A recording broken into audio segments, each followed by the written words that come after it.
कोपरगावात पैशाच्या व्यवहारातून उद्भवलेल्या वादातून गौतम जयसिंग बनसोडे वय वर्ष 40 यांच्यावर प्राणघातक हल्ला करण्यात आल्याची घटना समोर आली।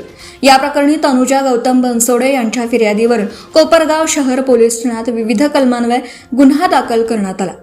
दिलेल्या फिर्यादीनुसार दिनांक 18 मार्च रोजी दुपारी 4 वाजण्याच्या सुमारास पुंतांबा फाटा येथील हॉटेल आनंद समोर आरोपी रचना शिवाजी महाले राहणार मुंबई हिच्या सांगण्यावरून संकेत मगर व इतर 2 अज्ञात इसम मोटारसायकलवरून येऊन हॉकी स्टिकच्या साहाय्याने बनसोडे यांच्या डोक्यावर व पायांवर जब्बर मारहाण करून त्यांना गंभीर जखमी केलं।